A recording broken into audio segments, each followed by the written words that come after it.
بسم اللہ الرحمن الرحیم۔ عقل مند فقیر۔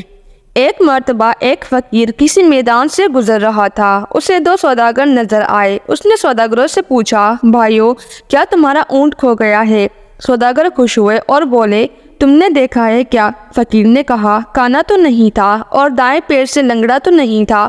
ان سوداگروں کو یقین ہو گیا کہ اس نے اونٹ دیکھا ہے، لہٰذا اسی سے معلوم کیا جائے۔ وہ کہنے لگے، بھائی یہ حقیقت ہے کہ وہ کانا اور لنگڑا تھا، مگر وہ گیا کہاں؟ فقیر نے اسی لہجے میں کہا، آگے والا دانت ٹوٹا ہوا تو نہیں تھا؟ سوداگر جلدی سے بولے، یہی جناب یہی، اللہ کے واسطے بتا دو کہاں دیکھا تھا؟ فقیر نے ایک مرتبہ پھر اسی انداز میں کہا، ایک طرف شہد کے ڈبے اور دوسری طرف گندم کی بوری لدی ہوئی تھی۔ اب دونوں کو پکا یقین ہو گیا۔ کہنے لگے، فقیر بابا اب جلدی سے ہمیں چل کر بتائیے کہ اونٹ کہاں ہے؟ فقیر نے کہا، بھائی اگر سچ پوچھو تو میں نے تمہارے اونٹ کو دیکھا ہے اور نہ اس کے بارے میں سنا ہے۔ میں ابھی تم دونوں سے سن رہا ہوں کہ تمہارا اونٹ کھو گیا ہے۔ سوداگر حیران ہو گئے اور سمجھے کہ وہ ہم کو دھوکہ دے رہا ہے۔ دھمکی دے کر کہنے لگے، اسی اونٹ پر دوسرے سامان کے ساتھ ہمارے جواہرات بھی رکھے ہوئے ہیں، اگر نہیں بتاؤ گے تو تمہیں قید کرا دیں گے۔ فقیر نے جواب دیا، بھائی مجھے دھمکی نہ دو، میں نے تمہارا اونٹ نہیں دیکھا۔ اس پر سوداگر فقیر کو پکڑ کر قاضی کے پاس لے گئے۔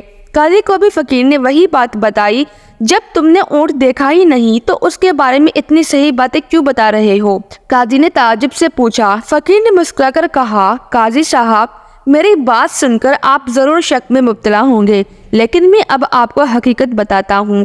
جب میں گھر سے نکلتا ہوں تو آنکھیں کھلی رکھتا ہوں۔ آج صبح میں ایک جگہ سے گزرا تو میں نے دیکھا کہ ایک اونٹ کے پیروں کے نشان تو موجود ہیں، لیکن کسی آدمی کے پیروں کے نشان نہیں ہیں، جس سے میں سمجھا کہ یہ اونٹ رسی توڑا کر بھاگا ہے۔ پھر دیکھا تو ایک پاؤں کے نشان تھے ہی نہیں، اس سے معلوم ہوا کہ وہ لنگڑا ہے۔ پھر کیا دیکھتا ہوں کہ راستے کے ایک طرف گھاس چرنے کے نشان ہے، جس سے معلوم ہوتا تھا کہ وہ کانا ہے۔ دانت کے ٹوٹے ہونے کا علم اس طرح ہوا کہ اس نے جس پودے کو کھانے کی کوشش کی اس کے کچھ پتے باقی رہ گئے تھے، اور سامان کا پتہ اس طرح چلا کہ ایک طرف چونٹیوں کی آمد و رفت تھی، جس سے معلوم ہوا کہ ایک طرف اناج ہے، اور دوسری طرف شہد کی مکھیاں تھی، جس سے معلوم ہوا کہ وہاں شہد ضرور ہوگا۔ قاضی یہ بات سن کے دنگ رہ گیا اور فقیر کو شاباشی دی۔ سوداگر بھی فقیر کے بتائے ہوئے راستے پر گئے اور انہیں اپنا کھویا ہوا اونٹ مل گیا۔ انہوں نے فقیر کو انعام و اکرام سے نوازا۔